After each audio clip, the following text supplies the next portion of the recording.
Imagine if a country intentionally made tourism harder, more expensive, and more exclusive, and somehow ended up making even more money because of it. Not a resort, not a private island, an entire country. It charges up to $200 a day just for the right to enter, on top of flights, hotels, and meals. It caps visitors, and until recently, you couldn't even travel here without a government-approved tour operator. At first glance, this sounds like terrible economics. But this tiny Himalayan kingdom welcomed just 315,000 visitors last year. Fewer tourists in an entire year than the Eiffel Tower gets in a single month. Yet each visitor spent up to 8 times more than a tourist in Thailand or Nepal. This is Bhutan.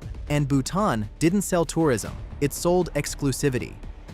The story starts in 1974. That year, Bhutan opened its borders for the first time and welcomed exactly 287 tourists, not 287,000, 287 people. From that impossibly small beginning, Bhutan built something extraordinary by breaking every rule in the tourism playbook. From day one, it adopted a high-value, low-volume policy. Book through a licensed operator, follow an approved itinerary, pay a daily tariff covering accommodation, food, a guide, and a $65 sustainable development fee. Keep numbers small, make each visitor's economic impact enormous.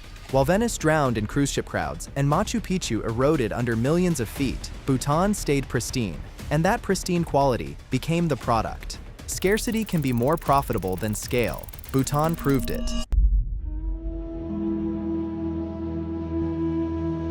This is where Bhutan stopped behaving like a country and started behaving like a luxury company. Think Hermes handbags, Patek Philippe watches, limited supply, premium pricing, total control over distribution. You can't walk into a store and buy a Birkin. You earn the right to purchase one. Bhutan applied the same psychology to an entire nation. The daily fee wasn't a barrier, it was the brand. You weren't paying to enter, you were buying into a philosophy. Sustainable tourism funding healthcare, education, and conservation. Bhutan even measures success not in GDP, but in gross national happiness, prioritizing well-being and culture over raw economic growth. An entire country rejecting the metric every other economy uses. And it worked. Travel and Leisure, Condé Nast, National Geographic, all listed Bhutan among the most exclusive destinations on Earth. But exclusivity alone wasn't enough. To protect the experience, Bhutan needed control. Only Druk Air and Bhutan Airlines can fly there, and they land at Paro Airport, an airstrip surrounded by Himalayan peaks so steep that only a handful of pilots in the entire world are certified to make the approach. A commercial aircraft threading between mountains at 17 degrees, landing on a runway carved into a valley floor. That's not just an airport, that's a gate. Bhutan tightly regulated hotels and tour operators and used the development fee to invest in conservation and clean energy. The result, one of the only places on Earth where tourism actually supports what tourists come to see rather than destroying it.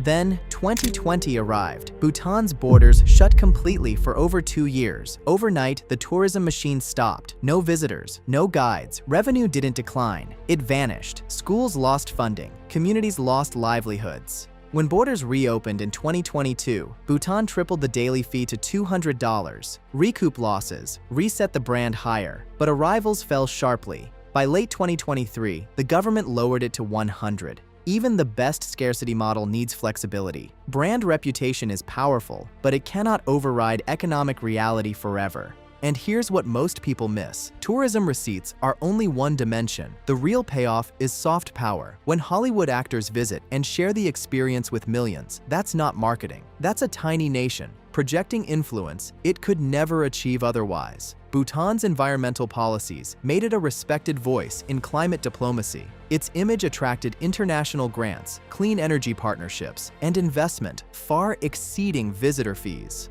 The daily fee isn't just generating income, it's funding an entire country's position on the world stage. But exclusivity is powerful and fragile simultaneously. Iceland offers comparable drama without a daily tariff. The Maldives offers luxury with easier access. Antarctica arguably overtakes Bhutan in pure exclusivity perception. And, domestically, hotels want more guests. Taxi drivers want more fares. Communities want more jobs.